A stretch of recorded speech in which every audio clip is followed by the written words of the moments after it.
then it's back to jugging. I might just hit some stains, then it's back to booking. I'm somewhere with the gang, smoking on this cookie. These niggas don't even smell. Yeah. Hey, you gonna have to shut the fuck up. We rolling now. Yeah.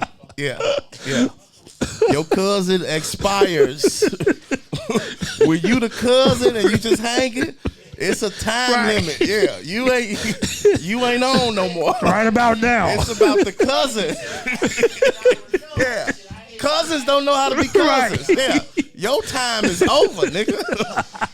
That's in the introduction when you be like, yeah, this is my cousin. Before she gets... Right. But when it's time for your cousin to work... When that button get pushed. Shut the fuck up. Nah, we ain't editing shit. Welcome to Offstage. It's your boy Doug. And I'm your boy Reese. God damn, my man just still talking like, yeah, because, nigga...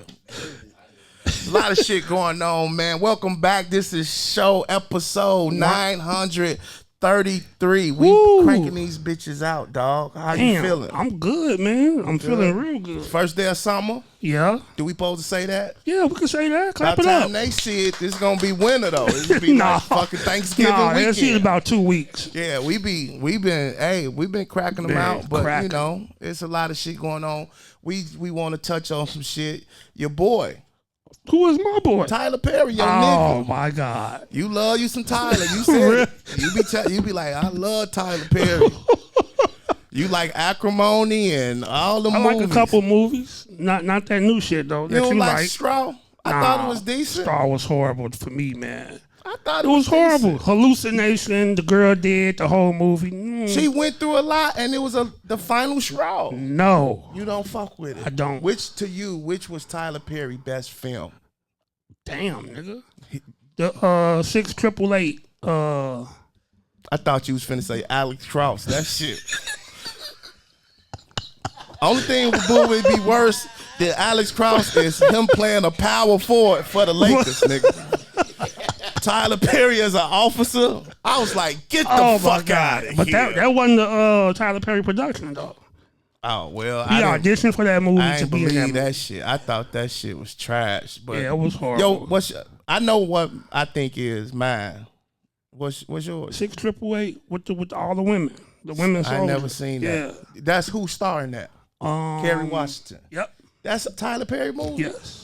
I thought that was Spike Lee. Yeah, so he can actually make some good shit. So it was good. I'm going to check it out. My favorite movie of Tyler Perry was the Why Did I Get Married joints. Both of them. One and two. That was good. I think that was his. Those was good. And maturing and being a grown-up, understanding that, what's they characters? Michael J. White. What was his name? Nah, not Sheila. Nah, Sheila big the ass. loud one. And then swole. Gina. What was her name? What was her name? But they had the best relationship. Yeah. They, like, like when you look at, because Gavin and old girl, Janet Jackson, right? They supposed to have been so perfect. Yeah. That bitch didn't even like him. They had Angela and the swole nigga. They had even though they was fighting, she really fucked with him, though. They had a sitcom, too, that came out. I'm just saying, but when you know, you know. Yeah. You know what I'm saying? But people be liking those relationships when you could talk about that. Fuck and that. Your wife don't even like you. Don't even like you. So it's like, nigga, but yeah. She's gonna go with the Rock. I like that. But Tyler in the news, a nigga saying sexual misconduct. Yeah. $260 million. Damn. That's a lot for a nigga licking your neck. You gotta get Tyler some ass for $260. I know Tyler like, damn, nigga, I fucked Kristen Keys for less than. I fucked that nigga for $1,700. Is that his name? And a roll, yeah. Allegedly. Oh my God. But they saying he coming back out with now that since dude want 260. Yeah. They said my man back on it. The light skinned nigga. Kristen Keys. Allegedly. He's making reports. He like, look, I licked that nigga ass. You talking about 260. I need my this God. motherfucking Cybertruck. Oh my God. Oh my God. But you gotta pay to play. Tyler know that. You know you gotta pay these niggas, you fucking boy. Them little movie roles ain't doing it no more. No. You can't just give a nigga a movie no more. It's real shit. Is it safe to say we've been thinking this shit all this Ain't no time? thinking, knowing. Who been thinking? It's called gay for paper. Yeah, nigga, that shit ain't no secret. Tyler Perry men all look the same. Oh, look, he got a type, though. They tall, light skinned, And swole. and in shape, very handsome men. He not booking no ugly niggas. Nobody. Ben Siegel could never. Only Barry Brewer, the only regular looking nigga. Shout out to my boy Barry Shout out. from the Shy. He's the only regular looking nigga. They don't put no makeup on folks. They like, leave Barry alone. We ain't gonna fuck with Barry. That nigga from Chicago. You don't gotta get the gym or nothing. Yeah, but get all them Christian Keys looking niggas. Oh my with God. the beards and shit. Yeah, Tyler got a type. And they all look the same. Handsome. They tall, light skin, nice hair. Yeah, Tyler. Damn, that's I just funny. want Tyler to just come out. out. Bro. Just Nobody come get out. no fuck. Like, and it just be shit. See, his people don't peep.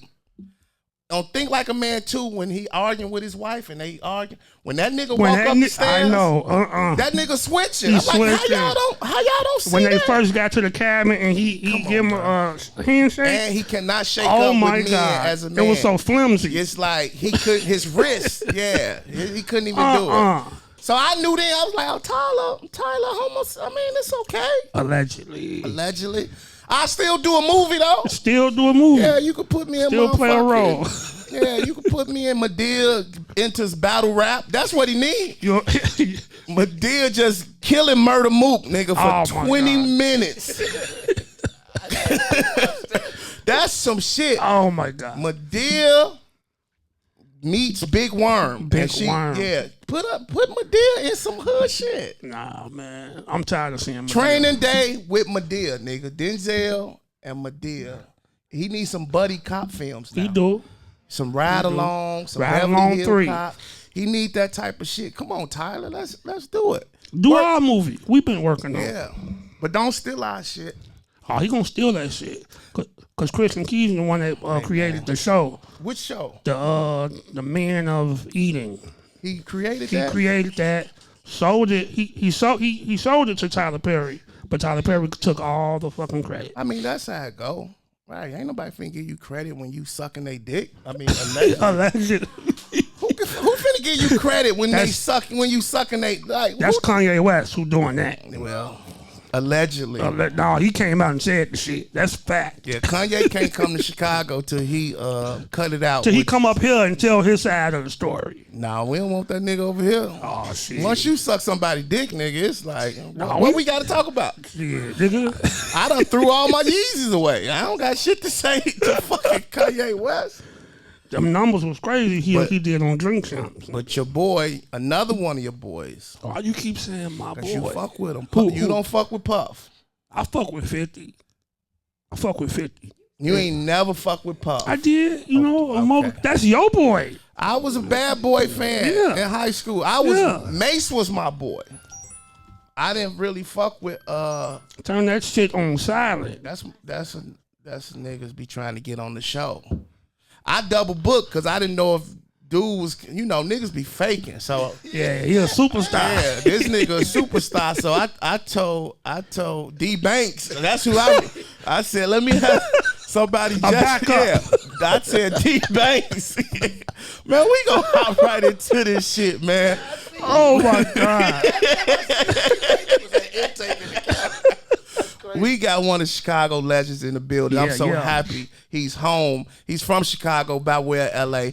Everybody put your motherfucking hands Come together on. for Damn Fool. Do you go by Damn Fool or Kevin Simpson or both? I don't know, man. I'm trying to It depends though, right? It depends on how white the crowd is. Because I Okay. hate when people call me M-Dubs. I be like, I tried to get away from that, but niggas still be like, M-Dubs. I be like, It's like once you started, it's there. It's over with. You already opened that can. You know what I'm saying? how you been, man? It's been a while since you've been back in the shop, right? Or Yeah, I ain't done a show here in almost 5 years, Damn. really? and I ain't been home in like 2.5. That's crazy, dog. He getting that road money. I came here and I filmed Southside, and I ain't been back.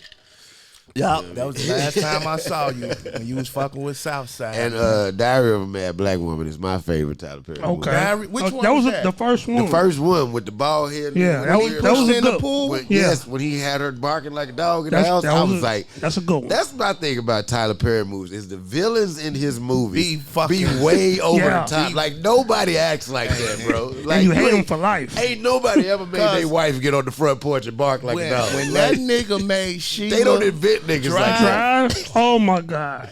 God ain't created And no that nigga old like ass that. being. and that being, but what I just peeped when I watched it when she come in and she like Divas, the look on that nigga face, I said they should have gave that nigga us.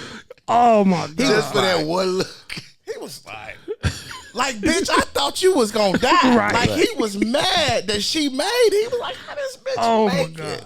And before we get to me, it's one other thing that you said earlier that I like. That it's the hardest thing for a gay man to do is play straight on TV. Yeah. It's so awkward. It always like I don't know if this nigga gay, but you know, like you ever the nigga from Stomp the Yard that was on the other team. Yes, he is gay. He came out. Not Darren's Dance Grooves, not that nigga. Okay. But I'm talking about the nigga that was on the other team, that was on the team with Columbus Short. The smooth face nigga, he be in everything that came out now. He was in that bullshit ass basketball movie. He was in the off-road, the racing movie. What the You fuck? talking about the phony ghost? Because Hollywood is phony- yes, the yes, phony yes. ghost. Phony Phony ghost. ghost. Yeah. If you can't Yeah. get ghosts, Bro, you get you gonna that get nigga. him. You Yeah. get that nigga. And he shit. always play like the Yeah. tough, but he just never really He never like, he never pull it off. He Yeah. he been was he okay? Is you talking about the guy who was in Mr. Good Deeds with Tyler Perry, who played his brother? I think so. Him. Yeah. Yeah. That's yeah. the phony with ghost. the fake fro. Yeah, Yeah. yeah, This yeah. is said Mr. Good Deed. yeah. He Damn, played, that's funny. Yeah, that's who I be like. That's who they be wanting to get go. That I peeped that That's in Hollywood hilarious. a lot when cause the Yep. Brian J. White. Yep. Yep. That's Now, the I ain't got nothing against the man. I don't Allegedly. think- but I just be like, it's. I don't know. I think it's the way he cut his beard that throw me off. I be Yeah. like, No hair whatsoever. like you gotta have some hair on your he face couldn't for me to pull- trust you. It's like if you a man and you can't pull off being a man. Oh yeah. Yo, Tyler cannot pull Yeah. off being a man. Dick in the booty. It's one scene he was like, man, if I don't get none for my wife, ooh boy, like nigga, who says that as a man? Like Yeah. nigga, this nigga blowing me up. I didn't say nothing bad about you, Tyler. I just We want love to you, know that. Tyler. We love you. I was just talking about the I other fuck. nigga. See, niggas don't I'm know. waiting to be in the Tyler Perry Chicago movie. niggas talk shit about you. Yeah. That mean we fuck We with fuck you. with fuck with you. And everybody gay to us. If we didn't fucking Everybody. talk about you, I hate when people Dubs like, gonna man, call me gay before I leave. that's At some how we point. talk shit. Damn Fool told me, Dubs, if you ever lose weight, nigga, you would be that nigga. And he meant that I shit. literally told my wife that this He morning. said if Dubs ever stop eating, I think I'm the most because I'm a conceited fuck. I think I'm the most handsome comic in the world. And I literally said, take that shit. if this nigga lose by 30 pounds, I'm in danger. I said, how Cause the he a fuck? swaggy ass nigga. He was like, if you Oh. No homo. if you lose up on that belt size, nigga, if you Stop eating. stop wearing 44 pants, nigga, and get some jeans like mine. Oh my God, that's hilarious. I had to think about that shit. Like, I knew I you're wasn't right. gonna be able to make it. This gotta come God out. This damn. nigga does fucking me up already. Motherfucker said That it. nigga said it. If you want a fat ass nigga, Basically. Oh But my told- God. And he told me that about it was a long time fucking ago. It was like a couple of years ago, and I'm still fat, so I didn't listen. That shit didn't kick in at all. Nah, but he So told me glad that. he did. All the hoes still mad. Fool, when you start comedy, man? I started comedy August of 2005. Okay. Damn. Oh, 5. Yeah, it's What- been what it's got- been a solid 20. What got you into it? What? The nigga that you made shut up earlier, That nigga. cuz that nigga ain't never had a name since he came. He was my manager, he was my producer, my publicist. The nigga ain't never had a name though. Everybody just you called know him what? cuz. I don't trust a nigga who don't got a cuz, Yeah, nigga. yeah. You don't got no cuz. Right, I don't give a right. fuck about your man. None of that. None of that. Your cousin. Where Yeah. your motherfucking cousin at, nigga? You don't fuck with your family. So that's why I fuck with cuz, because I fuck with my cuz. Like we ain't grow up with friends. We got family. Sometimes your cousin be as close or closer than your brother. Yeah. You know what I mean? So until they pee on you, we had cousins that sleep over. You wake up wet. Wet cuz. Nah, cuz. You gotta stop coming over, nigga. Why my back wet? You done peed on us, nigga. It's like and then you get that one nigga like, no, you was sweating. No, I wasn't. No, I wasn't, nigga. I don't sweat like that. I don't get night sweats. What you think? I'm a 40-year-old woman? Like, fuck out of here. First thing, do you feel you get the respect you deserve as a motherfucking comedian? Or do you care? I was about to say, that's a good question. I don't. Okay. You know what I'm saying? Like, as far as like recognition from, it depends on who you talking about. I get the respect and recognition from my peers. Okay. I appreciate that. And my fans. Yeah. Those who don't know me, I don't really give too much of a fuck about. I was on a tour with Anthony Hamilton, and he did a session with Young Thug. Okay. Which was crazy to me. Yeah. That was like, just shows that nigga can work with anybody. Right. But and I was talking to Thug, and I asked him a simple question like, yo, how do you feel about all the niggas that don't fuck with you or talk shit about you? And then nigga told me the real shit. He was like, fuck them. He was like, why would I care about people that don't care about me or what I'm doing? Clearly there's enough people that do. Right. Because I'm selling 1 million albums. I was like, and I just stopped caring about those who like, because I used to read real bad with like all in the comments and shit on Instagram, Facebook. Man, fuck y'all. Nigga, don't read the comments. Stay out the comments. I don't read the they find my ass up every chance. Right now. They gonna fire you up. Yeah. And I hate comics who go in the comments and be reply. like, why is she talking to these niggas? Yeah. But yeah, no, I do feel that I get the respect I deserve for the most part. Yeah, because when I look at it, when you walk into a room, you know, if it's a comedy scene, motherfuckers know, you know, what it is and you know who you are and ask you if you want to go up or when you want to go up. So I agree. I feel like I appreciate it. I feel like, you know, I've been around 20 years. I've been putting in the work. I ain't never like really took no time off until recently. You know what I'm saying? I waited fucking almost 20 years before I decided I need to take some time for me. You know what I mean? So I've given this business everything. I feel like I deserve a bit of the respect I get. How was your what was jokes and notes to you? Because everybody got a different. Yeah. Jokes and notes for me was a breed, like I was about to say breeding ground, because it was that too. I was trying to fuck everything came through there. Nigga, when the owner of the club got to tell you to stop fucking the waitresses. when she have a meeting, say, guys, leave my waitresses alone. And we like, stop hiring pretty bitches. Right? What Allegedly. did you do? You setting us up. Like, I'm 25, I'm handsome and I'm funny. You ruining things for me. You want me to just be like. You making it so easy. And them waitresses was fine. They bad. Whoever was hiring back then, I don't think you had should have got a raise. Read or write. Mary was just like, Mary was hiring them. Okay. She was like, okay, your titty's big enough. You tall enough. Damn. Yeah, but jokes and notes for me was like, it was my my training camp. It was my D League. It was my college before I went to the league. You know what I'm saying? Yeah. Like, it was that for me. It was like, it got me there. You know what I'm saying? Like, being able to go up there and go up every week. Nigga, I literally paid, like, when I first started doing comedy, my son was born 3 months before I started. Okay. I got a brand new baby. Right. No job, because I didn't quit it, because niggas like bald head made me feel like if I had a job, I wasn't doing shit. I wasn't shit. So I quit a $80,000 a year job working at a motherfucking law firm to go and fucking prove the bald head. Yep. I was a real comedian. Yep. I'm out here starving. My kids ain't got no Pampers. Like, I literally fed that little boy and put Pampers on him for 13 weeks straight going to Jokes and Notes, doing Tony Schofield's open mic night Damn, where that's they paid you $150 if you won. I dope. went in there every night on beast mode. I was trying to kill Trying to everything, get that fool. money. I ain't give a fuck if you was singing, dancing, sword swallowing. I was winning. Like the nigga made me retire. Man. It was like, fool, you can't You won 13 weeks in a row? 13 weeks in a row. Damn. Damn. I was taking that 150 home. My baby mama was too happy. Comedy is the only thing that if you connect it to anything else, it's like frowned upon, right?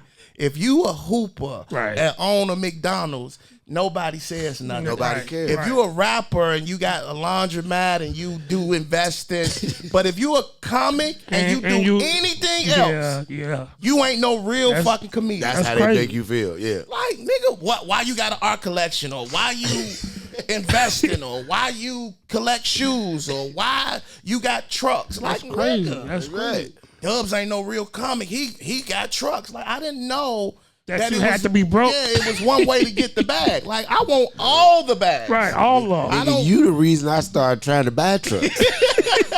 I was like, this nigga doing something different. I need a part. Cut me in to cut it out. I Goddamn. never wanted niggas to know I drove. Right. I wanted people to think I was a drug dealer. I never. And Michi was like, Dubs, why you don't talk? I was like, nigga, I'm a drug dealer.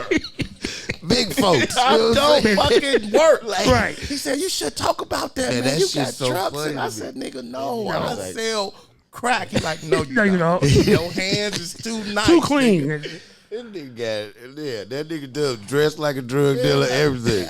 I was buying Pellies But on purpose. That's us though. That's the Chicago culture. Yeah. Like I've worked all my life to be successful enough to dress like a drug dealer from the '90s. Look like a nigga don't work. That's funny. You hit Damn. stages. That's my whole focus. Yup. Damn, that's funny. And buying cars that only matter. Like, you make all this money to go buy a box Chevy. Oh, that drug dealer means car. nothing to nobody Nobody. else but to niggas on the south side and west side. You Damn. making $300,000 a week selling crack. You go buy a $1,500 Yes. Chevy Caprice. And niggas is appalled when Yeah. they like, Yeah. "Nah, that nigga That getting money. getting They'll money. see a Benz roll past, be like, oh, Fuck that you Benz. see a Cutlass? That motherfucker got some money. You see them billets? Bro, I used to get talked about because when I was in the streets, I was a nigga who liked up-to-date cars. At 95, I had a 95. Right. Yeah. Like, but niggas had like, I'm like, I don't want no 79 Chevy, nigga. I wasn't even born in 79. And where I was from, if you had a 96, you was a bitch ass nigga. Right, right. You see, that nigga got a This new nigga out here Aurora. riding an up-to-date car. Fuck out of here. He got both parents. That don't count. It ain't count when you had both parents. And they Well, I bet y'all had a work. lawn in front of your house. Like, Yeah, Grass. You got niggas roast you for the weirdest shit. man. Look at him. Dumbest. Got his baby with him. You get roasted in Chicago. That's But why I be like, anything. I don't understand how people don't know that. If you a good father, niggas be like, oh, that Roasting nigga your a good ass. ass father ass nigga. Old carpool ass nigga. Corey Holcomb roast me because he never Right. caught me cheating on the Right, road. right. He's like, I don't fuck with that nigga. I never saw him with no bitches on the road. Never. Like, nigga, I didn't know you had supposed to. to saw me with bitches. He like, Dubs, I don't never see you on no bull. I be like, nigga, It's bigger than that. it's bigger than, yeah. I'm like, nigga, I'm trying to make this money, That's G. it. When you make, I told my wife, when I make $1 million, I'm able to have one side baby. That's the amount. One side baby. I hear Per, you. Side per baby. million is that side baby If I can money. take care of the side baby, I deserve it. I could get a side baby, right? $1 million. If I One. made $1 million in 12 months, 10 million. I think cash. Oh, you ain't the one for me then. Shit, we gotta rethink this whole motherfucker. We gotta talk this up. I want a side. Right. I want a little Mexican baby. Oh, Not one of baby. these. What about side bitch? I don't want no side bitch. I just want That's the a problem. baby. Yeah, I'm tired of side bitches. I had them my whole life. Niggas be like, fool, you the change. Allegedly. I'm like, yes, Allegedly. So fool, what was the first stage that you ever hit? Ooh, that's funny. First time I ever got on stage was in, like, I think I was in Bellwood. it was this my girlfriend at the time, shout out Michelle Strong, you know what I'm talking about? This the first nigga to shout out Right, a my whole ex. bitch. Yeah. No, I'm talking about. We was just talking about this. If I know your first and last name, you impacted my life. You know what I'm saying? But yeah, I was dating this chick, and her mom was like really big with like the motorcycle clubs, like the Rough Rider niggas and all that shit. So they had like a comedy show at one of they didn't even have a comedy show. They just was at a club and there was a stage in there. And I had been talking shit about doing comedy. And her mama looked at me like, why don't you do that? And I was like, no. And she was like, no. And I'm like, she like, if it working here, it'll work anywhere. Yeah. And like, I was like, you know what? Fuck it. So I went up there. By yourself. It wasn't a show happening. You just went up. They just like, hey, cut the music up. Be quiet. Oh, I hate those. I hate those. And then like the nigga that don't know how to use a mic. Oh yeah, we gonna do come to the stage right now. Y'all give him. I think you gonna do some comedy or something. Oh my God. I was like, cause every nigga when he see a mic want to be a rapper. It's like we gonna help him do this shit right here. Comedians do this shit all the time. You like, nigga, the crowd, the whole back of the room can't hear shit you said, nigga. But yeah, that was what I went up at that fucking motorcycle club, and like at the time, like I had like a couple tattoos. I thought I was like old Tupac rebel ass nigga, and like it was this white boy who had this neck tear. That motherfucker walked up and he was like, "Nice tattoos, pussy." Damn. And then pulled his turtleneck down and showed me this shit right here. I was like, "Yeah, I'd be a pussy compared to that." Cause I ain't doing all that. But I did. I had a good night that night, and I was like, that shit was like a high I had never felt. Like that shit. From like my head to it was like this tingle. Like, oh man, I gotta feel that again. I feel like a crackhead. You know how crackheads chase that high? I tell people it's a feeling you never, ever imagine, and you gotta do it again. Yeah, that's the first time you get a laugh, like the response you expected, it sends you there. And it's like, yeah, this is what I'm gonna do. Do you remember your first time at Jokes and Notes? Like, yep. I remember my first time there. I remember my first time performing there. My first time there, I had already been on TV twice. I've been doing comedy probably like a year by that time. Because me and Jokes and Notes started around the same time. Right. 2005. Yeah. Yep. So I'm like, but at that time, I had already, because like, you know what I'm saying? Not like, on no bullshit, like I'm not tooting my own horn or nothing, but I started out kind of fast. Like I shot out a rocket. Yeah. Like within 6 months of being on stage, I had already been on TV 2 or 3 times. Wow. And I had just did Laugh-A-Palooza and fucking won. So you did that shit in your first year? Yes. I did Laugh-A-Palooza. I was fucking 6 months in. That's 8 crazy, months. 8 months, I think. Yep. Wow. I went and did Laugh-A-Palooza, and me and LeVar Walker tied. That's a funny ass story about that whole Laugh-A-Palooza experience, but we'll get into that later. But yeah, my first time there, I went up there. Me and Baldhead was together because that used to be my big homie. He still is, but you know what I'm saying? Like, that was my road dog. We was together all the time. And we went up there, and we both was like trying to holler at her about getting on stage, and she was like, yeah, y'all got to audition. And we like, bitch, audition? Right. Bitch, I'm Damn Fool. Like, I was literally on HBO last week with Puffy. Right. You know what I'm saying? Like, I don't even show people that video no more. I remember that video used to be a claim to fame for me. I'd be like, man, yeah, this me and Puffy right here. You did Bad Boys of Comedy? Yes, nigga. Me and Lil Real. Fuck out of here. Me and Lil Real did season 2. Shout out Sean Morgan. Sean Morgan is the reason why I'm on there. And he will tell you that. Shout out Sean Morgan. Shout out Sean Morgan, man. Sean Morgan's the reason I was on Bad Boys of Comedy, and he will tell you that anytime we in the same room. He just snapped off because don't nobody be saying shit. So shout out to Sean Morgan. Shout out to Sean Morgan.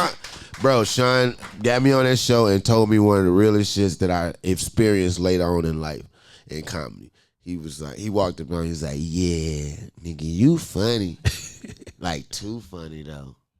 Like, there's going to come a time when you're going to be able to rock a room of 1,000, but you ain't going to be able to see the room of 1,000. Like, he was like, you know what I'm saying? Like, he's like, you in that weird space right now. If I put 25,000 people in the room, you'll kill it. Right. But you can't get 25,000 people to come. He is like, and that's the fucked up space. And I remember that space, bro. Like, that space was like, I'm in that space now. Me too, nigga. I still can't get 25,000. Yeah, you funny as hell, but nobody come see you. Be like, I'm funny. on Corey Holcomb shit. Right. In this fucking audience. You realize where you stand when you start headlining. Like, cause when you on the show with another nigga and you get there, ain't no crowd there, that's on him. Right. You still go up there and do your thing, rock out in your little feature spot. But when you the headliner and you get there at 8:30 and the doors opened at 7, and your cousin and your mama there, Right. that's it. It's crazy, dog. But yeah, that was my first time there. She told me and Baldhead we had to audition, and we was both like, man, fuck out of here. We was like, we both felt like we was in a place where we didn't have to do that. And so like, you know, Mary, I'm sorry. Baldhead, I'm sorry. I'm going to go ahead and put this out there, but me and Baldhead had every intention of cocktail bombing Josie. We was like, we finna get some Molotov cocktail bombs, and we gonna throw them in that front window. Cause I don't know who she thinks she is. We them niggas. And then we finally was like, nah, that's not a good idea. So when was it when you met Michi and Real and Wildcat? Yeah. How did that all come about? So I remember when I first met them, I was at this is like first time I ever had a bad show. I was at the Estate. Leon used to have a spot called the Estate downtown. And so I started comedy because like Mark, my cousin, was always like, boy, you funny, you need to do this shit. And I was like, I didn't even know you could make money telling jokes. Yeah. I loved Richard Pryor, but I just knew him as the nigga from Superman. I didn't know he was a comedian. Wow. You know what I'm saying? And so then when Mark was telling me about it, I was like, yeah, he was like, yeah, nigga. So we started watching Comic View and shit like that. Comic View came to Chicago one summer at the fucking Regal. And we went and watched it. And it was that night when that nigga was like, bruh, we watched, he was like, really? You can't do this? Right. Because them niggas was eating it. That nigga right there told you that. He was like, You owe him a Cybertruck, nigga. yeah, I do. You owe I owe that nigga everything. Yeah, I owe that, yeah. Like, cuz you on your way. But yeah, that shit was like, it was, and that, he was like, man, you need to do this shit, man. He's like, you got this, like, and we had already been kind of talking about it because it's like, him and my brother would always be like, you're just naturally funny. Like when we have conversations, the shit you say and the way he's like, you can't just talk regular. Right. You got to show us what happened. You laying on the floor, rolling around. He's like, nigga, that's not normal. That's comedy. That's yo. not normal conversation. Yeah. That's a comedian. Yeah. And I was like, all right, cool. So I tried the shit. And I started talking about I was going to do it. Like, you know how niggas are. Before you do something, you tell everybody you already do it. I'm like, yeah, you know, comedy shit. Blah, blah, blah, blah, blah. And so that was when old Shorty Mama made me prove my shit. And then I was at Paget's. Used to be a club up north called Paget's on like Milwaukee or some shit, right? Yeah. And so we at Paget's. Shout out to Rockin' Davis. We at Paget's and I'm at the bar talking to this chick, you know. It's always a bitch, fool. Yeah. I'm like, yeah, you know, I'm finna get into this, you know, I'm doing this little comedy thing, telling jokes, shit. Like, who got the man? She like, oh, tell me a joke. And I was like, fuck. Damn. So I told this bitch one of Deion jokes. I had heard Deion Cole tell this joke on the internet, on Comic View about a nigga on the road having shit, and then he go in the bathroom, and ain't no toilet paper when you get through shitting, but it's a hole in the wall and a note over it that says, after you finish shitting, wipe your ass with these 2 fingers and then stick the fingers in this hole and a human mouth will lick your fingers clean. What? And the way the joke go is you stick, the nigga sat there for a long time before he found it. He was like, fuck it. And he did it. And when you stick your hand in the hole, it's a nigga on the other side that smash your fingers with 2 bricks and you pull it out the hole like, Nigga, Deion is a genius. Cerebral assassin. You know what I'm saying? That's like my favorite comedian on earth. So I heard the shit, and so I'm like, you know, Right. that nigga like kind of was like it still is, he's like my idol. You know what I'm saying? It's like a fresh nigga, cool nigga, got bitches, funny. I was like, I want to be like that nigga. Yeah. Right. Had curly hair. And he was fat then. And he was Right. fat. Yeah, Deion was fat. I was like, but this nigga's still a player. He was Right. on that. He was on everything moving. So I was like, no, this is cool. I was like, and so I told her the joke. Right after I finished hearing the joke, I hear this. From the female. No, Nigga, Deion. it's coming from behind me. Wow. That's funny as hell. I I think I heard that one. I turn around, this nigga standing back there. I'm like, oh, hell no. That's crazy. That nigga was like, you do comedy, huh? I was like, yeah. He was like, it's all good, shot. He was like, I got you. He gave me his number. He was like, come down to this spot right here. I host a show down there every week. Lie. This nigga, I get down there, he ain't nowhere to be found. It's Leon Rogers' show, so I go in. I come in on some, right. Man, Deion Cole sent me down here. Yeah. They was like, nigga, this ain't Deion's show. Fuck you talking about? I'm like, where's the Leon nigga? Because Deion sent me. That nigga Leon was like, yeah, whatever, man. This nigga got on the phone, called Deion, like, you sent some nigga down here? He like, I think, I don't know. Oh, that nigga showed up. Shit. They put me on, and so they put me on stage that night. I remember, nigga, I had on Indiana Pacers jersey and some goddamn blue and yellow Jordan 1s, because they're my shits. And I went on stage. Leon was like, I'm going to put you up, bro, because you came down here with all this confidence. The show was me. It was Big O, me, King Kedar, I think Grady, and fucking Kevin Hart. Kevin Hart was the headliner. Damn. Wow. He had just, like, this is not too far removed from Soul Plane. Soul Plane. So I'm like, cool, whatever. I don't give no fuck. So he put me up at the Big O. Nigga, I'm not gonna say I bombed or I had a bad show simply because when you in comedy sometimes you don't know the mechanics. Okay. I had the mic way the fuck up here.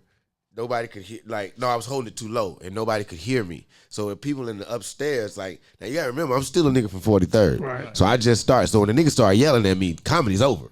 Like, I'm up to the top. The nigga, all he's saying is, we can't hear you, bro. I'm like, what, bitch ass nigga? I ain't coming here fucking with you. Don't fuck with me. Going crazy. Niggas like, yo, calm down, bro. You tripping.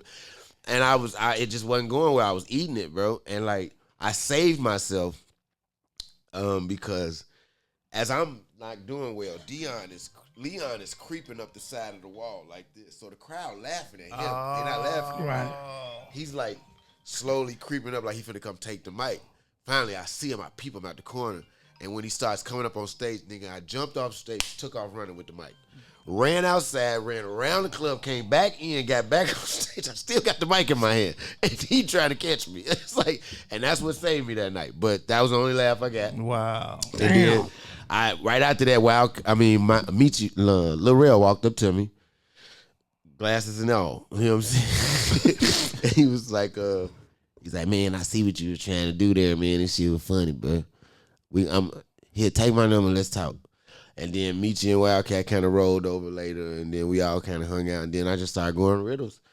And I was at Riddles all the time. You know what I'm saying? I'm talking about the beginning, nigga. I remember the first time we saw Real sweeping up popcorn at Riddles, nigga. And Mark will never let that dough go.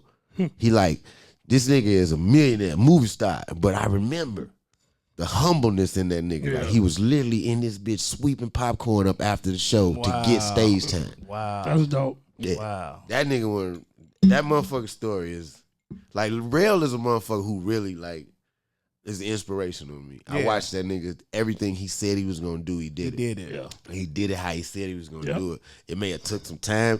He might have took his own pace about it, but it happened. Yeah. It's he is truly inspiration. Yeah. You can speak shit into existence. I'm gone, fam. I'm gone. Gone. I'm like, what the fuck is you talking about? Shoot it over. I ain't gonna be around too long, fam. I'm like, this motherfucker crazy. Nah, he knew. Then you look up. It was a point I'm seeing Real every day. Every day. Yeah. Kicking it. Can't hang it out. Then next thing you know, that motherfucker gone. For real. He I'm gone, fam. He gave me a room. This when I knew, because we as comics we take each other for granted, we see each other. But this particular night I saw Damn Fool and I was like, this nigga, Lil Real gave me a jerk fucking taco spot. Yeah. Yeah. Right? And he was it was Monday nights. He was like, you could have it. He's like, I'm moving on. I'm gone, fam. I'm finna do some shit. Go, fam. Gone. So he said, you want it? I was like, hell yeah. Damn Rude Fool. Boys. Rude Boys. Yeah. You came in there, and I learned, you taught me something that night. When you came in, he talked about the place. You talked about, I didn't even know you could do that shit. Yeah. Yeah. You know what I'm saying? You came in, and it was quick. How you just peeped everything. That was wrong. And I was and like, all that. damn. Yeah. And just making people laugh off just what you observing and the restaurant and shit hanging. And you was like, and I was like, I would have never even thought to even do that. And you just came in and was like, man, look at that shit. And he Look at killed this it. shit. And killed that motherfucker off just that. Like, didn't even really do no material. You just was fucking with all the shit. I'm like, I said, oh.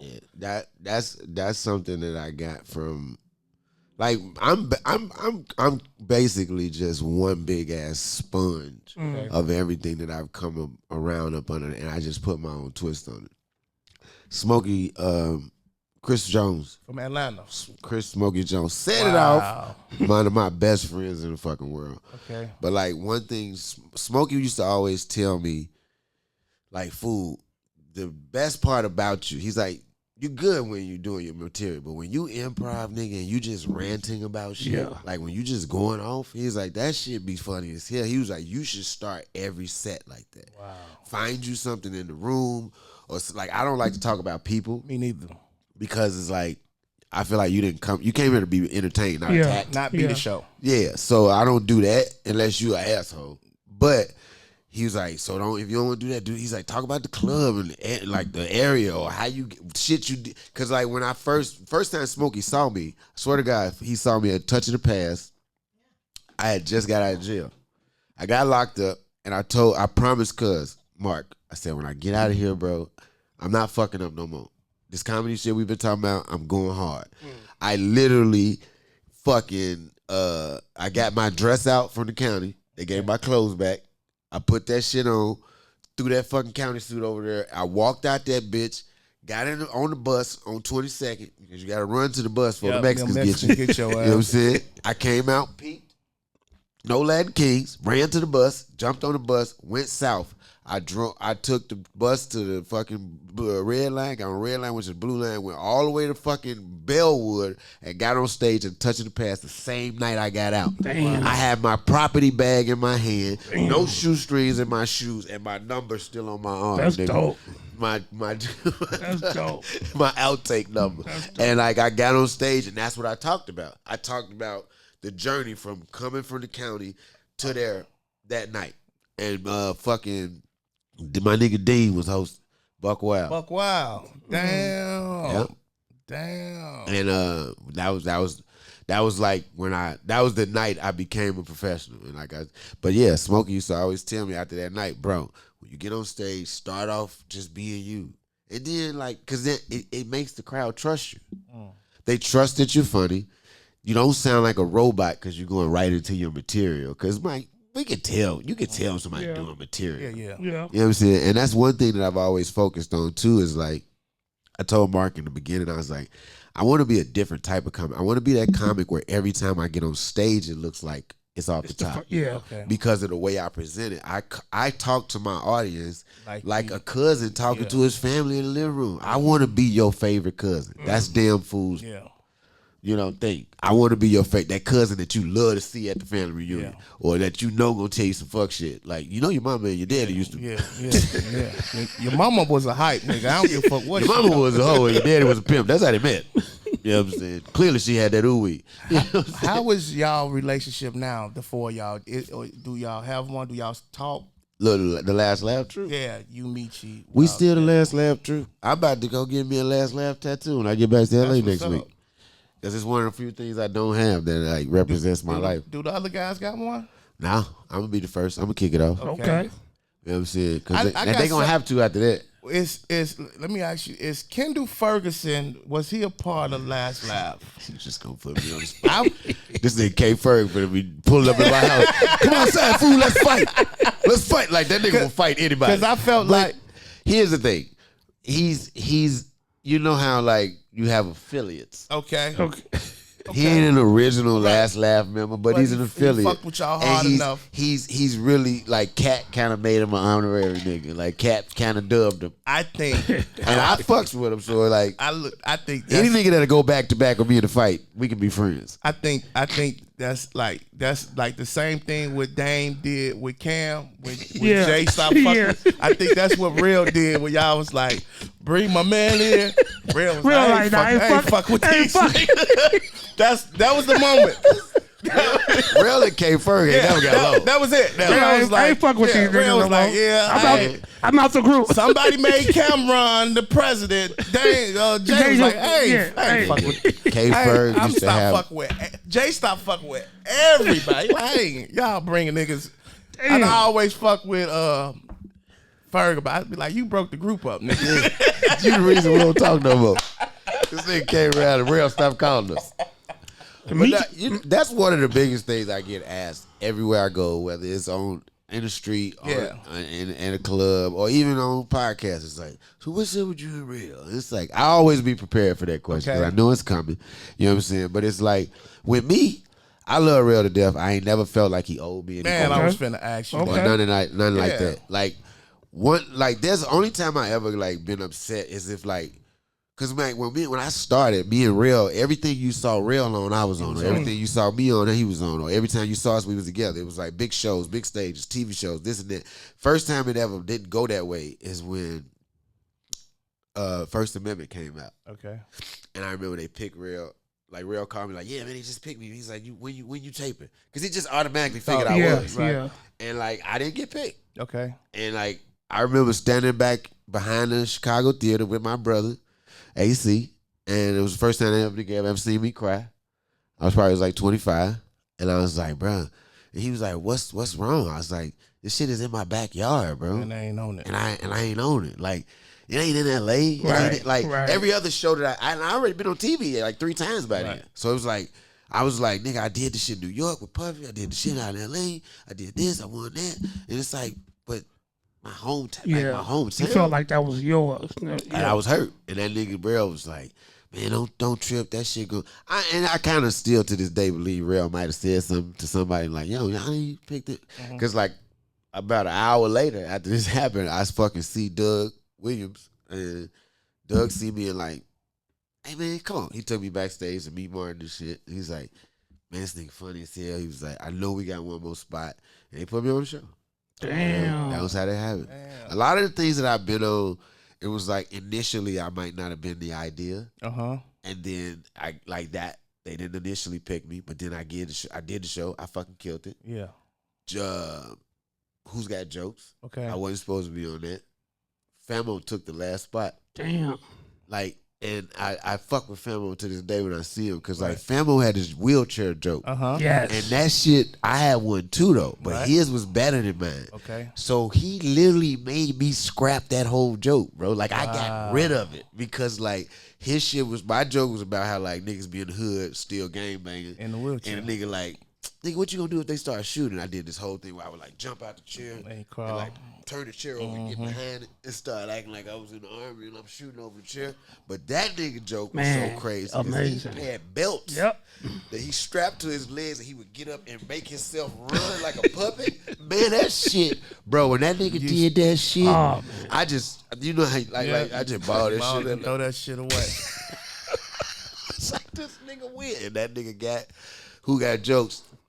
And so they called me the next day, and they was like, yo, Bill Bellamy called me, because he one of my peoples. I fucking love Bill. Bill say, hey, man, you want to do... He this is how I know he a real nigga. He's like, I don't even want to ask you this, man. He's like, but there's a part of the show where we going to have like a heckler in the audience. Some bullshit. And he was like, they looking for somebody. I just want you to be on the show. And I was like, Bill, I can't do that to my homies, man. Because what if I really fuck somebody up? Right. And like I was like, I can't. He's like, I get it. No, it's cool. I just wanted to offer it to you. Right. And so he called me back with the producer on the phone. He said, you want to do the warm-ups?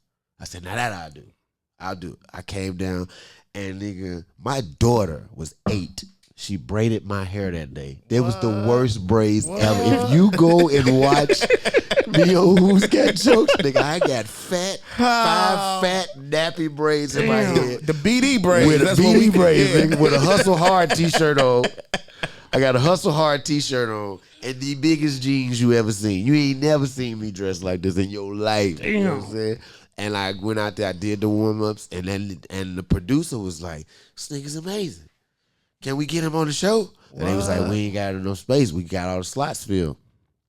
And, man, rest in peace to my nigga.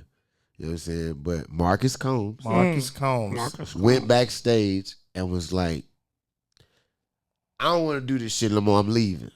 And he left so that I could have that spot. Damn. Are you serious? Because he was, at that point, he was like, nigga, I've been on TV for the last 10 years. Wow. He's like, this your first chance to get some shit. That's incredible. He's like, I got you. And I didn't know he was going to do that. But he was like, yeah, man, I'm tired of all this back. Because they had a bunch of shit where they was making us stay backstage and hide because they was doing all these tricks and shit. And he was like, man, I can't take this shit no more. I'm out of here. I'm about to go, man. I'm up. And he like just left. And then they texted me later like, you good? And I was like, yeah, nigga, they just gave me your slot. Damn. Shout out to Marcus Shout Combs. out to Marcus Combs. Rest man. in peace.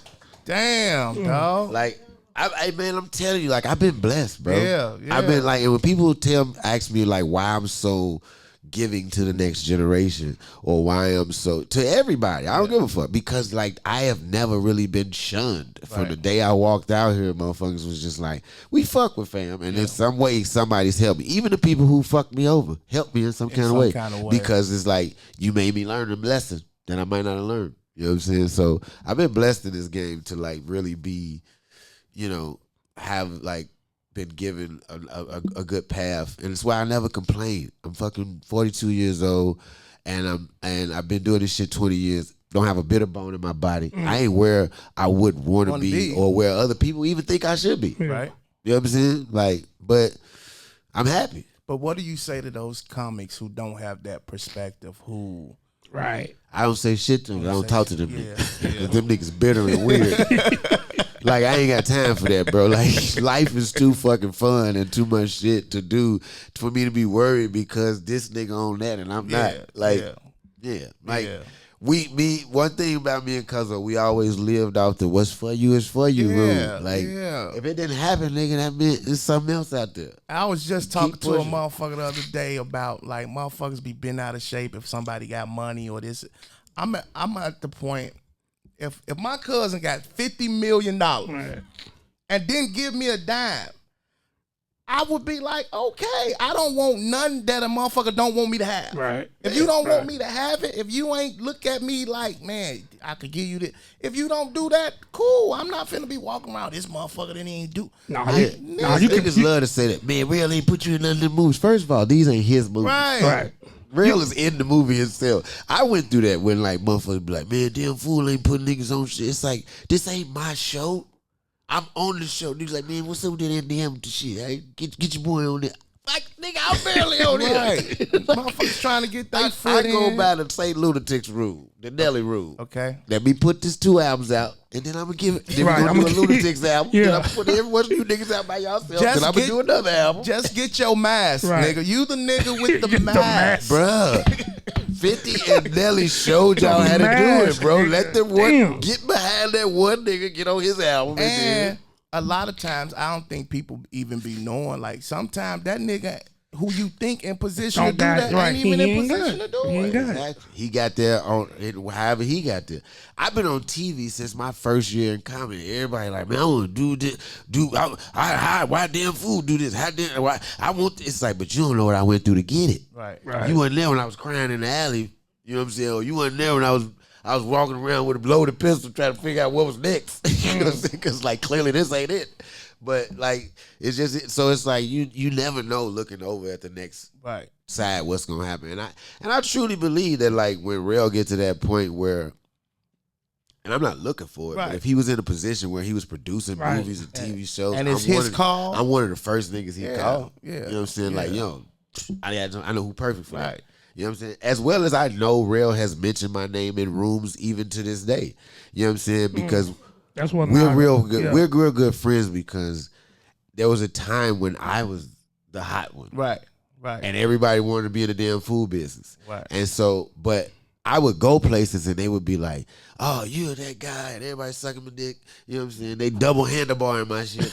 You know what I'm saying? But I would always be like, you think I'm good? Wait till you meet my niggas. Right. Wow. Wait till you meet Lil Rail, Michi, Wildcat, because I thought them niggas was so dope. much better than me. Still do. I respect them niggas out the world. I don't give a fuck how much shit I do. And that's why me and Michi so cool, because Michi be like, Michi's still that nigga to me. Yeah.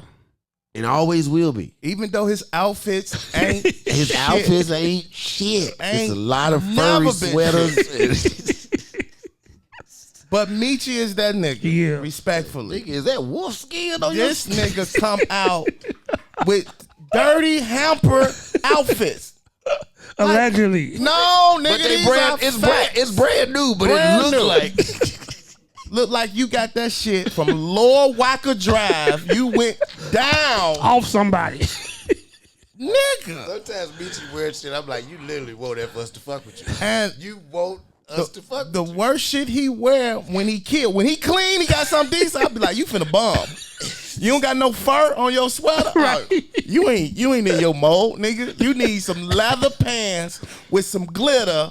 With a sweater with My all, God. it's just got Yes. the sweater made out of sock balls. With The your- little ball that be on the back of the sock. With a It's just bald all- head with a With a heart heart on it. cutting. I said, you finna kill tonight, nigga. You got your bullshit outfit on. Tear the roof off this Michi and Oh my Ronnie God. George, whenever they got some bullshit Bullshit on, on. Damn. when man. Ronnie George got a dragon on his shirt, If it's dragons kissing on Roddy's shirt, that's it's over. I tell the done I for. tell the promoter. Hey, he If finna- that motherfucker got a dragon on this shit, boy, he finna, If it's two dragons on the back of his shirt like this, he finna stand that bitch up. they about to fight. Oh, he finna stand that bitch Yeah. up. With some Game of felines. Thrones, nigga. When that motherfucker got on some felines, strapped all the way up, tied tight. Neon green That motherfucker there. That motherfucker finna have a hell of a show, baby. with a big ass watch. Hey, that motherfucker has some glasses on with no fucking lenses. And the rhinestones Yeah, up. yeah. And his hair done. Oh, that motherfucker finna have Where a you get them Oh John my Eltons from? Them Elton Johns, I mean. That's the part of comedy I like when motherfuckers know each other and Yeah. don't fuck with each other. I don't know where all this beef shit come from and niggas be like, because we didn't have that, man. You know, niggas fucked with each other. And, you know, and I learned in comedy, niggas fuck with who they fuck with. I don't get mad that niggas don't fuck with me. Yeah. You know what I'm saying? It's a business where, like, I know who I fuck with. Right. And I know who fuck with me. You know, don't try, like, since I've had this show, Yeah. people who been I crazy. know don't fuck It's with me. been crazy. Call Like you don't have to do that. I'm a fuck with you on the strength of this what I do in the platform, but we don't gotta fuck with each other. Right. I respect You don't gotta you. fake Right. it. When you don't Yeah. gotta fake it. This is one Right. business where you learn. Yeah. We ain't got to Yeah, be we friends to don't. work We together. don't. I've worked with plenty Right. of niggas I don't like. Yeah, you a motherfucking vice lord. I'ma still have you on the show. Exactly. You know what I'm saying? You one of them Like, folks, but I'm here. yeah. Long as we ain't doing it in your neighborhood, I'm good. I just said this last night because we was at the thing and then Grady's in town. I'm like, whenever Grady do come to town, the show turned into a GD picnic. Oh, my God. It's 100 GDs, 45 and up. It's like, God damn, I'm getting out of here, man. Hey, man. I'm uncomfortable.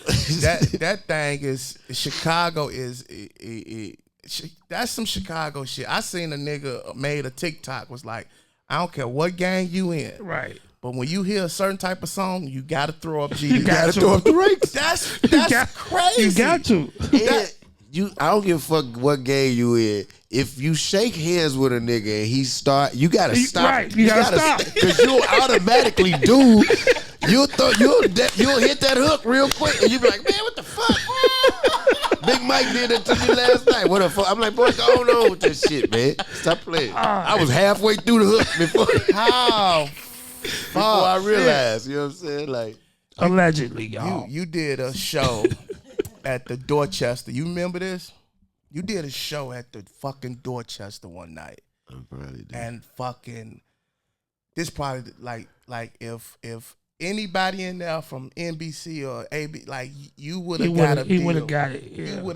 You destroyed that motherfucker.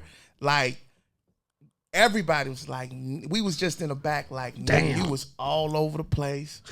You remember that show? Yeah, I think I know exactly which one you're talking about. It was like it was about 5-6 years ago. Yeah, I know exactly what you're talking I about. think it was probably like 2020 before COVID. Like right before that happened. Yep. And you flipped that motherfucker so hard. I said, and I came up to you that night like, nigga, what the fuck did you do today? Right. What put you in that Like, space? where you? Because I always look at comedy like basketball, right? When niggas average 30, 32, whatever. But you gonna have a few. You went for 81 that night. You gonna That have- nigga yeah, you gonna have a 81. I was like, that nigga, I just don't get on no helicopters, nigga. Yeah. That was terrible. That was terrible, but you know it happens. But yeah, how do you feel? How you think? Do you prepare to do those, or you just let that type of shit happen? Right.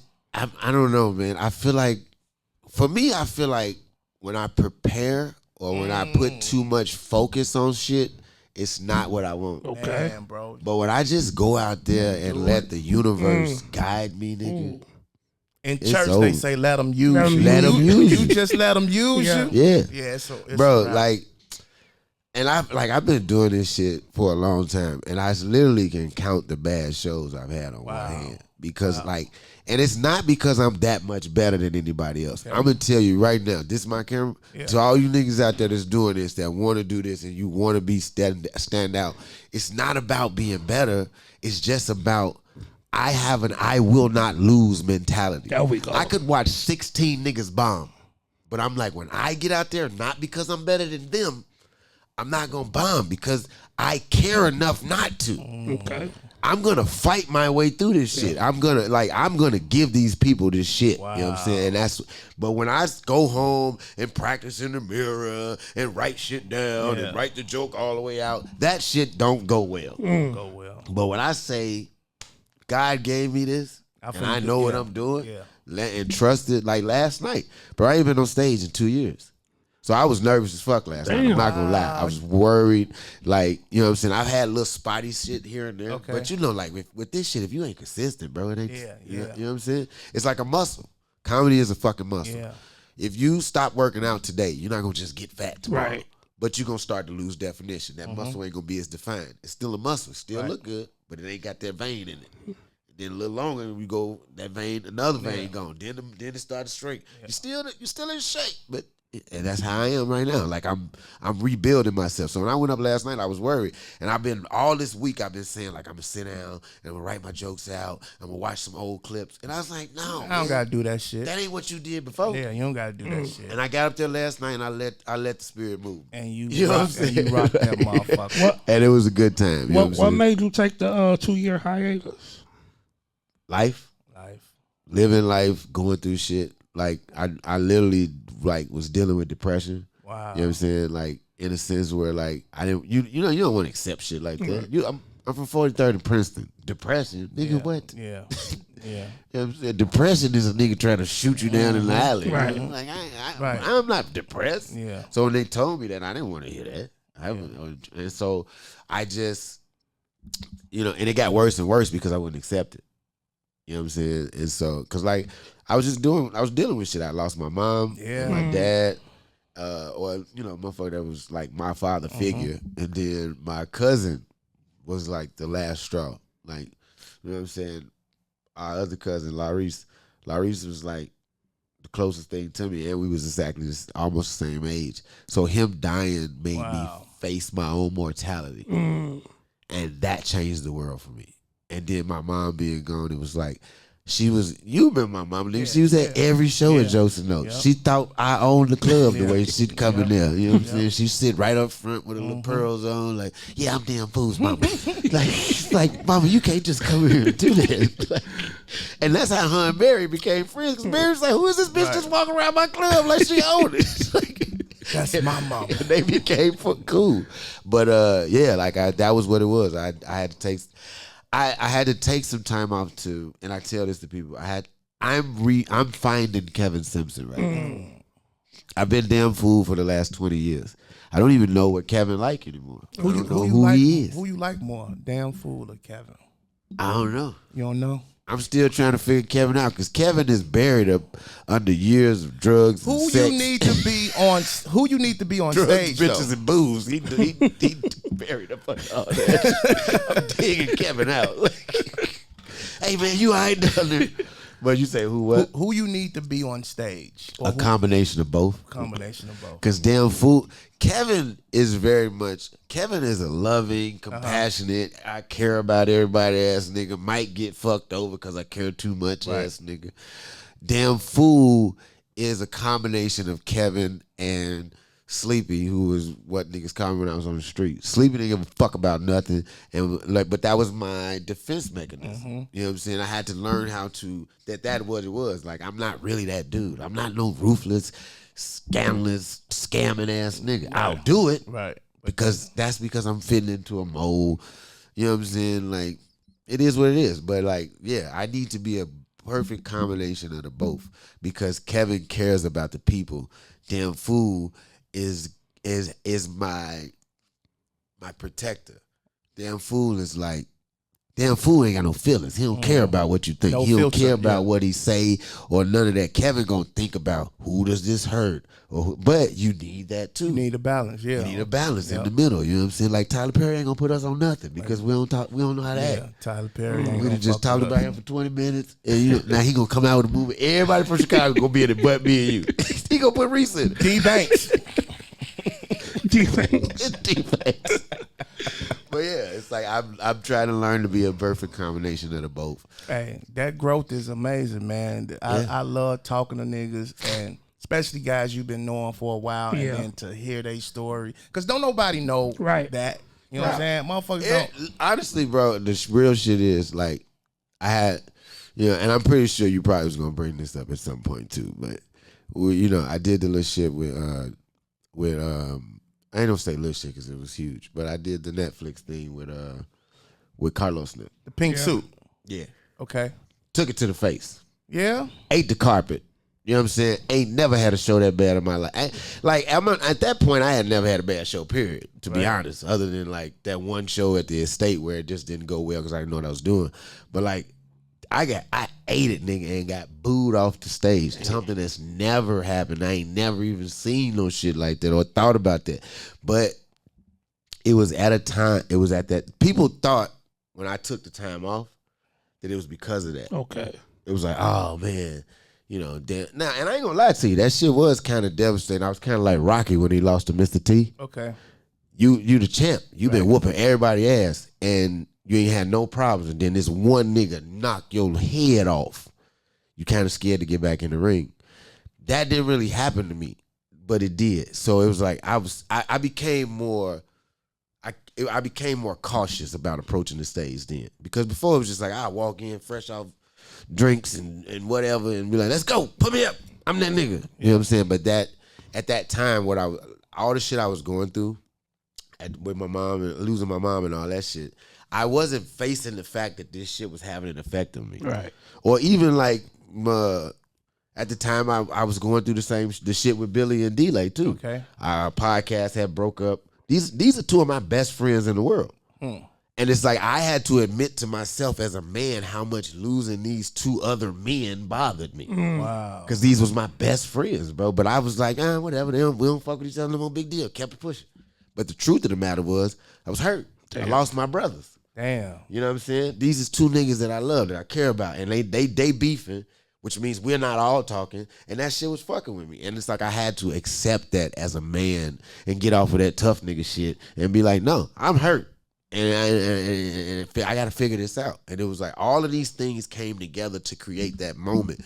And so when I got there to do that show that night, I knew I wasn't supposed to be there.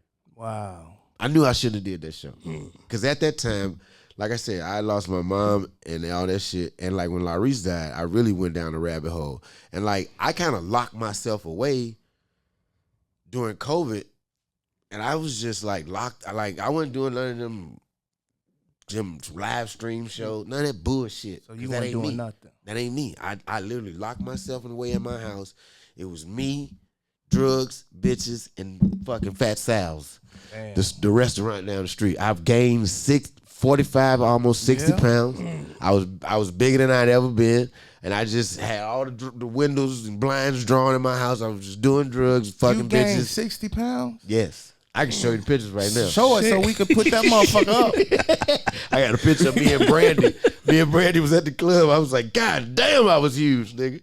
But yeah, and so, but before, and so like at that time, even when I did that show, I was 45 pounds heavier than you'd ever seen me. Wow. And it was like, I got there that night. I knew I wasn't gonna do. I shouldn't have done the show, but Carlos called me.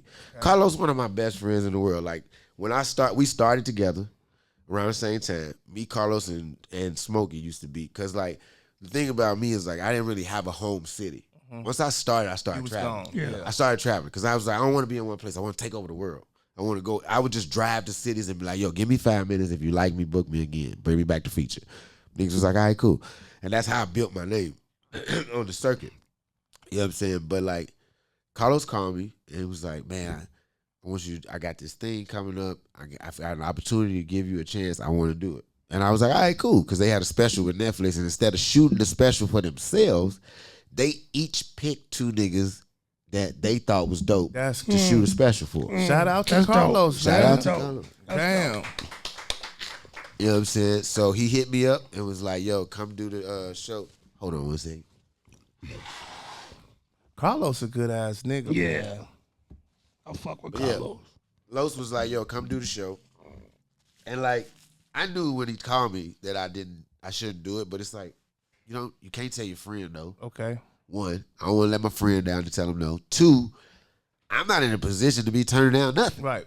So I'm like, I got to do it. I got to snap out of this, pull myself together and go do it. And that's what I did. And then I got there and it went to shit. And it went to shit even more because like once you know how we are masters of the pivot. If you're on stage and your shit ain't going right, you know how to pivot and go that way. Yeah. You know how to assess the crowd, read it. But I was like, fuck that. I'm an artist. This is what I want to talk about. I'm not going to let this crowd bully me into talking about something else. And I didn't. And I got booed. Wow. And they sent me off that motherfucker. But like before I even did that show, I was already in a space where I was like, I need to take a break. Not even about losing my mom and shit. It was more so because I've been doing comedy since I was 23, 22 years old. Right? I've done nothing else since then. Since I became a comedian, that's all I know. Right. And like I've just been damn fool for 20 years straight. No breaks, no day off, no nothing, no dealing with my problems. So it's like I had already got to a point like right before COVID happened where I was like, I want to take a year off to like live. Because as a comic, as a person, I wasn't living. I was just being a comedian. I was traveling, going somewhere, telling jokes. Everything in my life was comedy. The women I was having sex with was comedians. My friends were comedians. My life was comedy. Like everything was comedy. I ain't had no friends outside of comedy. I didn't really fuck with my family that much. You know what I'm saying? My family was the comedians that I was close to, like Rick, Rail, Michi, niggas like that. Right. So I had come to a point where I felt like I ain't got nothing to talk about no more. I'm talking about comedy on stage now because I ain't doing shit else. So I was like, I need to go live. Nigga, I started driving my son to school, like missing shows and shit to be here. Right. You know what I'm saying? Because one night me and my baby mama got into an argument. And I take good care of my kids. And it was like, I was like, why do you treat me like a deadbeat dad? Like, I'll give you every dime I got when I got it. She's like, you hear what you just said? When you got it. She's like, I treat you like this because you don't make sacrifices. When you got it, you give it. Right. And you go try to get it. And if you can't get it, you'll be like, hey, I ain't get it, but I'm working out next time. She's like, but that's not, you ain't never said no. I'm not going to do this show. I'm going to stay here and go to my son's basketball game. Because I'm like, bitch, if I do that, we just lost $5,000. Yeah. You want me to sit here and watch this nigga lose a basketball game or go get this $5,000 so we can pay the rent? But I had to learn that meant something. Like, that's a big deal. Like, even my son to this day, when like I would do that shit, he brings that shit up now. Like, remember you came to my game when I was 10? And I'm like, oh damn, that was really, you really cared about that. I was asleep. That's why I don't be want my kids to do nothing, so I don't have to make no sacrifice. I don't gotta go to shit. Don't get on shit. Yeah. No, but you right, man. And see, on the outside looking in, Right. I'm like, damn fool in LA. Yeah, he living killing his it. best He life. killing it. No. You know, we heard and saw that show, but I never knew that it affected you or you you know, I thought they gave you a hard time because of the suit. Yeah. You know what I'm saying? Yeah, like, and it's like a lot of people thought that. Some Yeah. people even made excuses for me, like, "Damn fool, that crowd did it wrong," and they didn't. I did them wrong because I didn't give them the best me. Okay. You know what I'm saying? And I say that to this day, and I want that to be known everywhere I go. That crowd didn't do me wrong. They wasn't fucked up. They wasn't mean. I did them wrong. I came there unprepared for what it is that I do. And matter of fact, to everybody that was there that night, I apologize. Wow. Because I didn't give y'all the best me. And that's one thing I've always said that I will do no matter what. I'm going to give you the best me. I came in that motherfucker high and on some other shit and lost. Do you feel like, now looking at that, you feel like that was needed? Like that was a reality check? Yeah. That got you together. Because at first I was just thinking about taking a break. Okay. That made me be like, you know what, nigga, take a break. Yeah. Go sit down. Figure some shit out. That's why my new special, I feel like Flash. My new album is Lonely at the Top. But no, I'm literally naming my special Finding Kevin Simpson. Wow. Okay, that's dope. That's Because what's up. I'm getting to know me again. You know what I mean? Where you gonna shoot it at? Right here. Chicago? Okay. Of course, yeah. And at the New Sabo. Damn. Like, when I'm you shooting got, in the neighborhood. you got know the what I'm saying? date? No, or I ain't put the date okay. together yet, Is it but I'm gonna be working. this year or I'm next working year? with them. I'm doing it next year. Next Okay. year, I wanted to do it this year because this was my 20th anniversary, but I was like, fuck it. I'm gonna do that shit next year. I think that's dope, man. At what point did you decide that it's time to move to LA? Shit, the first year of comedy. Because I felt like I said, I got shot out of rocket, so it was like I had did everything in Chicago. Right. Once I did Airy Crown, we was just talking about this earlier. Once I did Airy Crown in Chicago theater, I was like, what else is there left? Yeah. Damn. I've done every major venue here. Like, I remember waiting to do the Airy Crown. Like, that was my holy grail. And like, I was like, once I do that, I'm out. And like, that's what happened. I did that, and then I was out. Then I came back a couple years later. I'm trying to see if I did the Eric Crown. They did Chicago theater with Anthony and Fantasia, and like, but yeah, I felt like I had conquered the city Everything.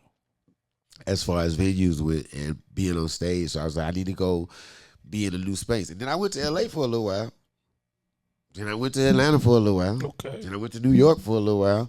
And I think that's what kind of like built my style and my prowess on stage. Is like, I didn't have one style. I didn't have one way of doing things because I wasn't a Chicago comic. I was just a comic. Comedian. Yeah. Like, I was a comedian, period. I went to, you know what I'm saying? I learned the different ways of each region. New York, that's the pace of your jokes. It's got to be like that. It's got to go. It's like, ain't no time to breathe and ain't no, hey, what's up, my man? What's your name? What you do for a living? Ain't none of that in New York. No. It's joke,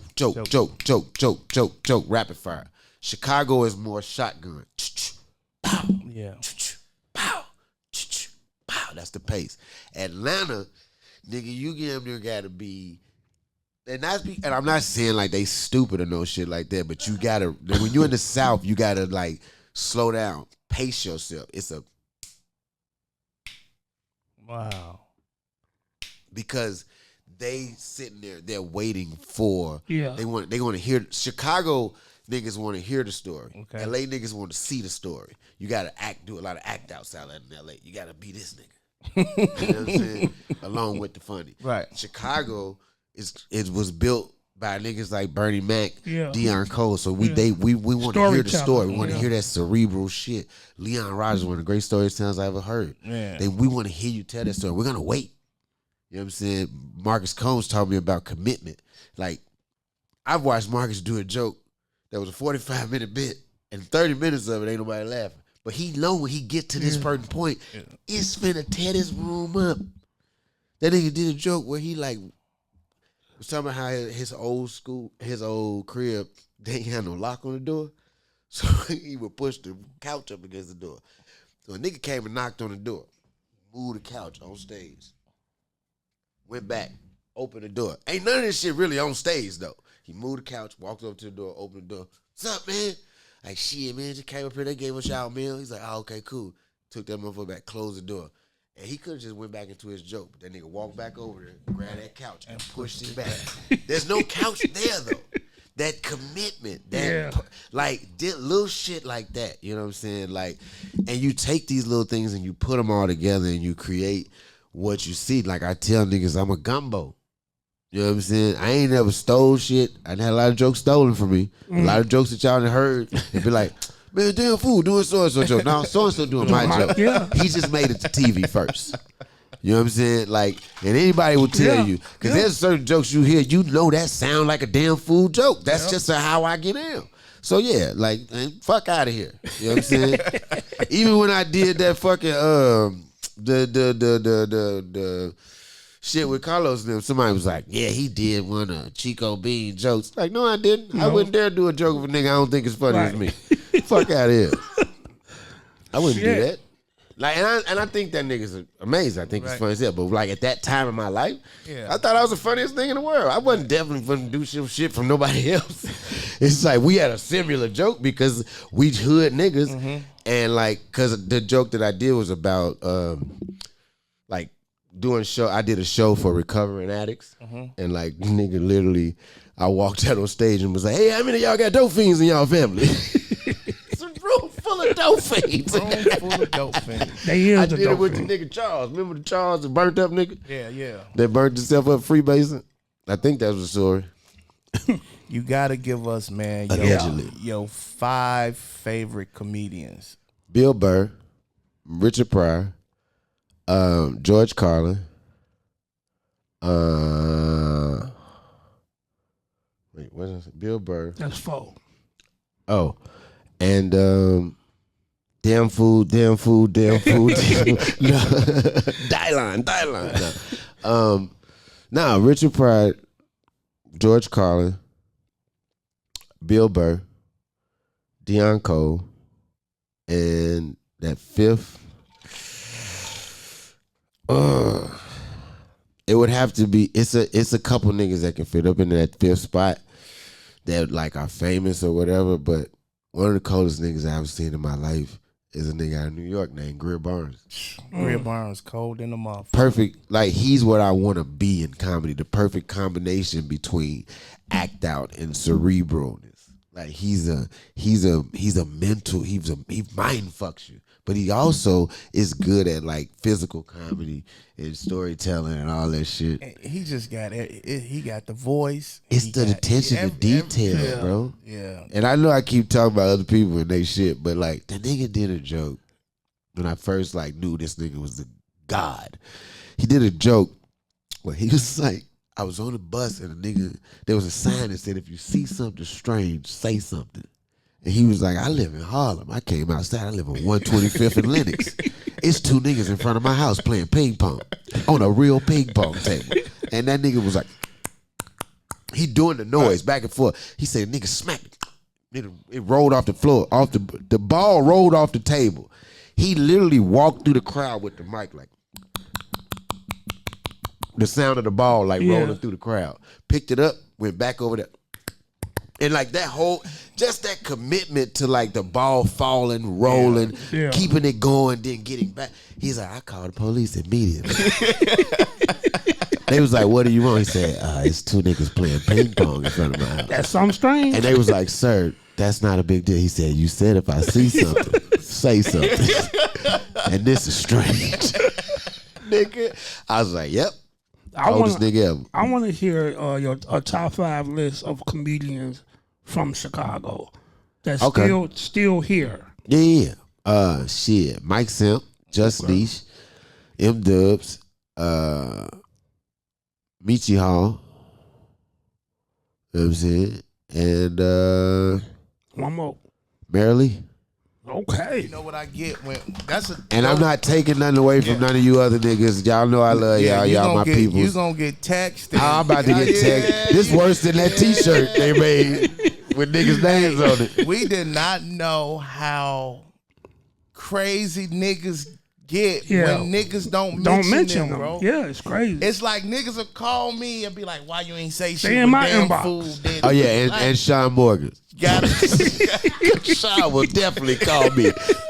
Sean calling me right now. This ain't even on. So you mean to tell me I'm not in your top 5, motherfucker? Nigga, you just said I'm the reason you was on TV. Oh, that's Hey, dope. that Chicago top 5 is dangerous. Yeah. But Niggas be going. Sean, and let me tell you why Sean is one of my favorites. Because Sean has mastered being able to say the worst shit to you, and you still love him. Yeah. And love, and I think I figured it out. What is it? And like, I hope you don't be mad at me for saying this, but I think I figured out his formula. Like, Sean leaves, although he's talking shit about a particular group, he leaves you an out. Okay. As an audience member.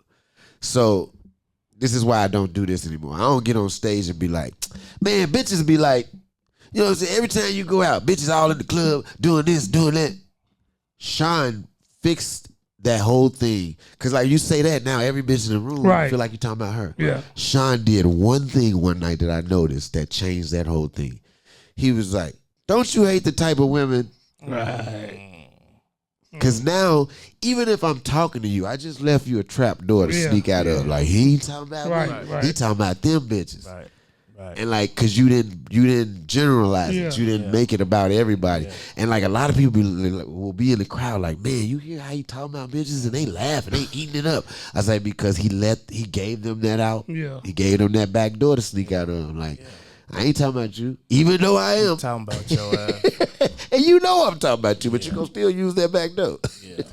And like, that's when I realized that nigga's a genius. Yeah. And ain't nobody that I've come across here that hasn't impacted me or that I don't think is like genius level talent from like the niggas I came up with. From Leon, Dion, Schofield, you know what I'm saying, Michi, Real, you know what I'm saying, Grady, all these niggas. I've watched greatness. You know what I'm saying? Kelly Howard, everybody. Like, I've watched greatness. I watched Brandy Denise go from niggas not wanting to talk to her. Like, she ain't funny, whoop the band. I heard that bitch tell one joke one night about her body being like how she's skinny now, but once she had that first baby, her body gonna be like a refurbished park. Like, you wouldn't go to that park before, but it's like, now they got swings and carousel. Nobody laughed, but I saw the genius in that way back then. She was comparing herself to a neighborhood, to gentrification. Wow. That shit was so funny to me, bro. And I told her that night, I said, you gonna lose that little weak ass boyfriend you got. Oh yeah. He ain't gonna make it. Yeah. Cause you got too much personality. Yeah. And he's a lame. Yeah. He was gone. He was gone in like 2 months. Yeah. You know what I'm saying? This was 15 years ago. And then like now Brandy is like, she got a confidence that's ridiculous. Sometimes I gotta tell this bitch to calm down. Hey, I'm still there. Bitch, get off me. Tell me you want to come do 10 minutes. I open up for Brandy any day right now. I ain't gonna even lie, because I love her to death, and she's like really doing her thing. And so that's what I'm saying. Like, I've watched greatness cultivated here, man. Yeah. Like, that's what Jokes and Notes was for all of us. I feel like it was our ground to learn. It was that ground zero where we really got, you know what I'm saying, we put that work in. Did you ever want to get on the wall? Was that a goal for you? Yeah, I'm pissed to this day about that wall. Yeah. You know what I'm saying? I love Mary to death. She's my favorite person in the world, kind of. She's like my mama, you know what I'm saying? Especially after my mama died, I really cling to her. But, because I'm my mama's friends. But I'm still mad about not being on that wall. Because at the time when the wall was when it was up, out of the niggas that was on that wall at that time, at the moment when she first started putting niggas on the wall, I had done more than everybody. Wow.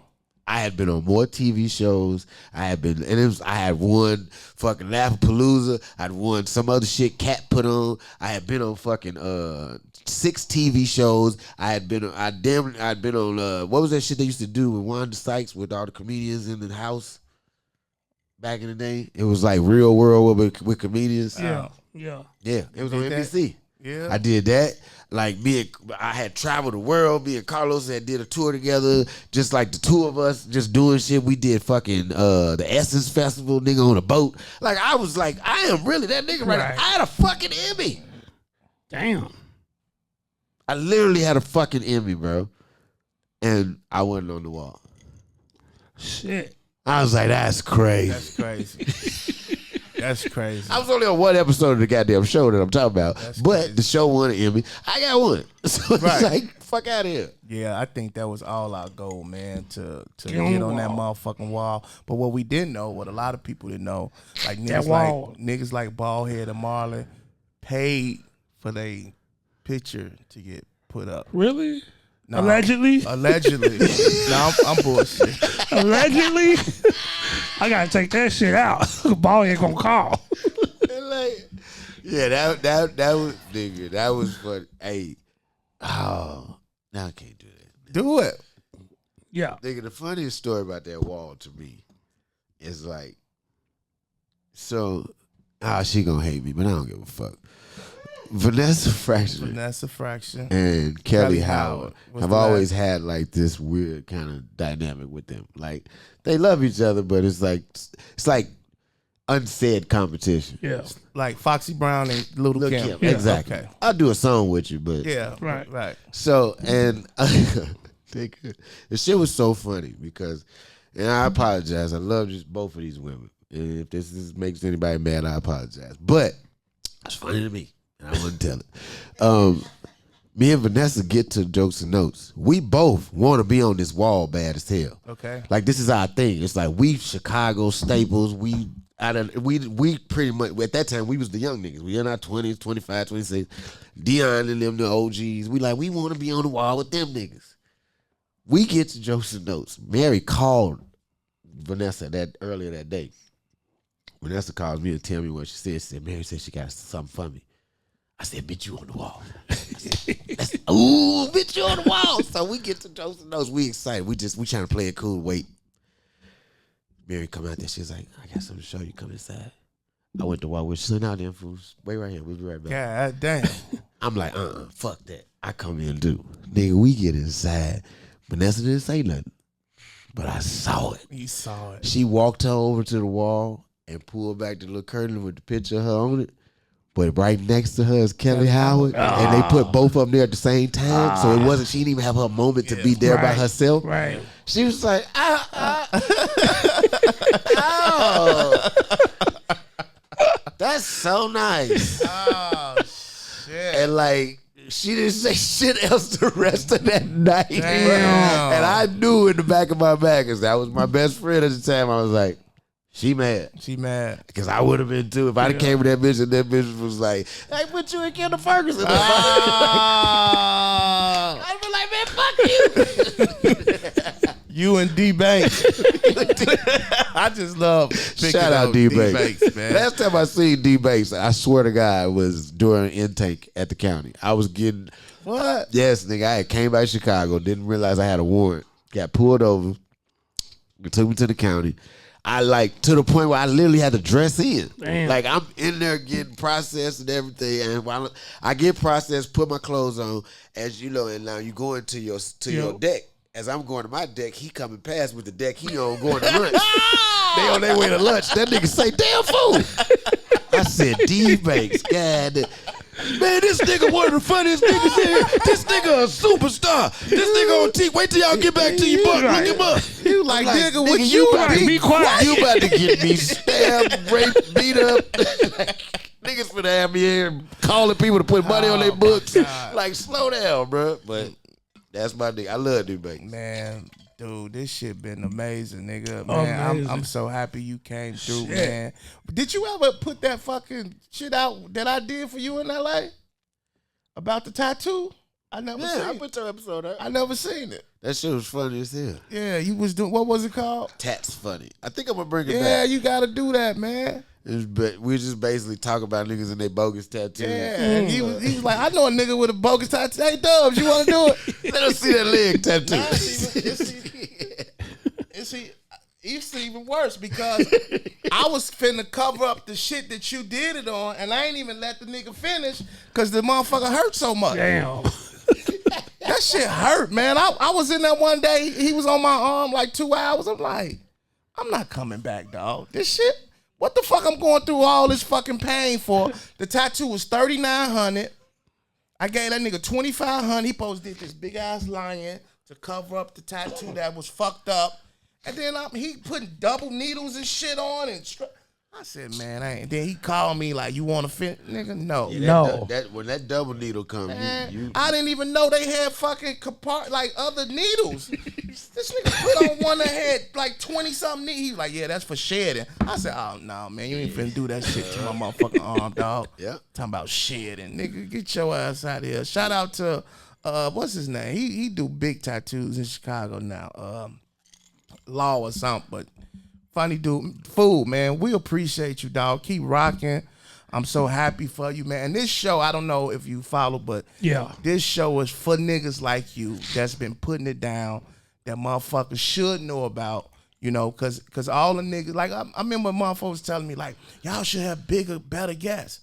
I'm like, nigga, Sean and Sharp already do that. You know what I'm saying? Right. What we do is for niggas like Damn Fool who been putting it down. Who, if you put on a show with them niggas, he'll get them fucking work. He'll give them 50. Man, you put me on the show with any nigga, I'm giving them. You gonna give them the business. So this is what we do. And when we invite you on and have you on, we telling you dope. We fuck with you. Yes, sir. Off stage. We usually give motherfuckers who been in the game 25 years a plaque. Yeah. You 20, you got to come back in 5 years.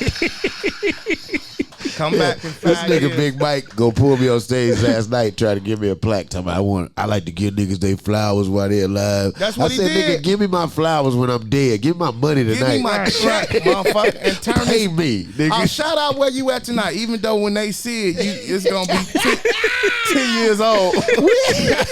Yo, tonight we at Ooh We Live, 7601 Cicero, right behind the Potbelly. That's what the flyers say. Yeah. You know what I'm saying? Yeah, man. Come see your boy, man. And it. just for everybody out there, just know that life gonna throw you some curveballs. Yeah. And just be ready, be prepared to deal with them. You know what I'm saying? Like how everybody always asks me how I got past the shit with my mama and was able to get back on stage. And I'm gonna tell you, and this is the last thing I'm gonna say, it's because it was so hard for me because I kept waiting for things to go back to normal. And I'm like, once everything go back to normal, I'm gonna get back on stage, everything gonna be right. But I had to realize things are not going back to normal because normal is her being here, and that's not gonna happen.